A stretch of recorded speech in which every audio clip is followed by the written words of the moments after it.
Hi everyone, my name is Dr. Munir Jan. I'm Assistant Professor in Anesthesia. Today I will be discussing technique for laryngoscopy using Glidescope.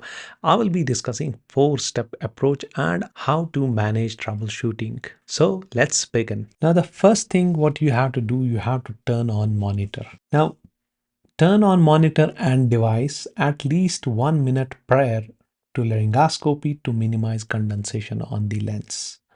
So you have to make sure that you are turning it on 1 minute prior in order to minimize the condensation that can happen at the time when you are using it. The next thing is about this instrument that is known as the stylet. Now you have to insert stylet into the endotracheal tube, making sure that the tip of the stylet does not protrude beyond the end of the endotracheal tube. So make sure that it is not protruding beyond the end of endotracheal tube, otherwise it can lead to injury.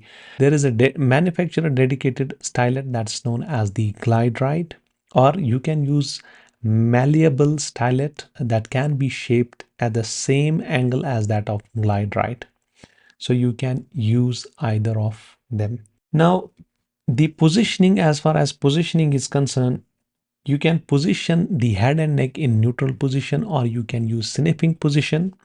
And as far as obese patients are concerned, it's always better to keep them in ramp position. There's a physiological and mechanical advantage. It becomes easy to put the laryngoscope blade inside the mouth. And as far as the improvisation of laryngeal view, there is no as such documentation that it is going to increase the laryngeal view.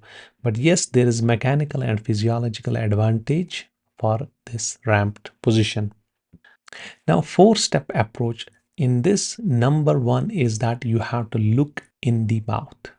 This is a very important thing, that you have to look in the mouth to introduce the laryngoscope. Now, with the patient's mouth opened, insert the blade in the midline under direct vision until the blade tip is past the soft palate. So you have to make sure that you are inserting it in the midline and you are visualizing it till the tip passes the soft palate. Now, the second thing is you have to look at the monitor. You have to look at the screen to obtain the best glottic view. Now, for the best glottic view, how you can obtain it, you have to rotate. When you are watching at the monitor, you have to rotate the blade in sagittal plane around the base of the tongue.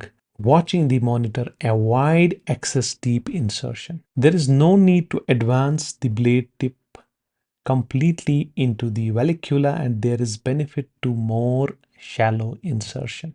So if you keep it shallow, there are advantages. If you keep it deep, there are disadvantages. I will be discussing in my upcoming slide. Now, then what you have to do, gently lift the videolaryngoscope upward and forward in the axis of laryngoscope handle to create space beneath the blade.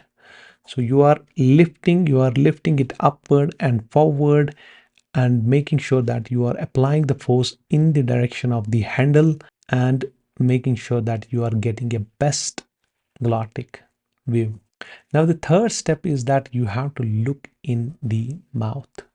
You have the best glottic view. Now you have to hold this endotracheal tube, just look in the mouth and put it inside the mouth and visualize till the tip passes the soft palate. So insert the stylated endotracheal tube under direct vision adjacent to laryngoscope blade until the tip passes the soft palate. So very important, you have to make sure that you are visualizing till it passes the soft palate.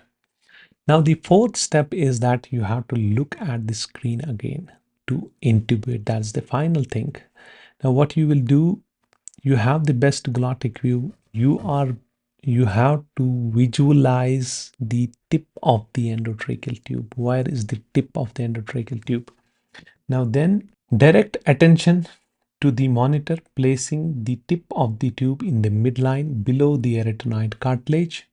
Second, lift the tip of the tube vertically and advance the tip between the vocal cords. Then partially withdraw the stylet and gently advance the endotracheal tube inside the trachea. So when the tube is inside, you have to remove or partially withdraw the stylet so that you can pass this endotracheal tube easily inside. Now, avoid deep insertion. As I already discussed, that we have to avoid deep insertion of this blade. Why? The reason is, first, disadvantage. If you keep it more deep, it will make laryngeal axis more anterior, and possibility that you are getting a good view also, but you will not be able to pass the endotracheal tube. Now the second is, what are the advantages of keeping it shallow? The first most advantage is wider visual field. Second, straighter pathway for endotracheal tube delivery from teeth to larynx. And the third, a shorter distance from lips to camera, and therefore a shorter blind zone in which the clinician cannot see the tip of endotracheal tube. So these are the advantage of keeping it shallow. Now, troubleshooting, although it is very easy to use GlideScope, but yes, there could be problems that can happen. So what we have to do, the first is that the tip of the endotracheal tube not visible. You are not able to see the tip of the endotracheal tube. What you can do, you can withdraw the videolaryngoscope until the endotracheal tube is visible, and then advance both the laryngoscope and endotracheal tube together. Now the second troubleshooting is small mouth opening. So in that case, what you can do, insert the tracheal tube before or concomitantly with the videolaryngoscope blade. And the third, that is the most important, difficulty in advancing the endotracheal tube inside the trachea.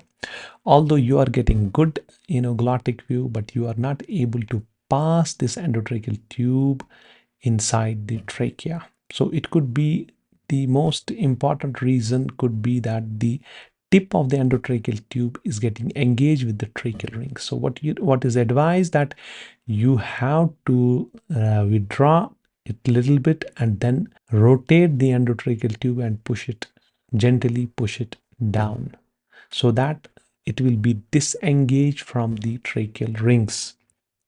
Now, if this maneuver is unsuccessful, you can use bougie or you can use flexible scope. Thanks for watching this video. For more updates, please subscribe to MedTime with Dr. Munir Jan. Thank you very much.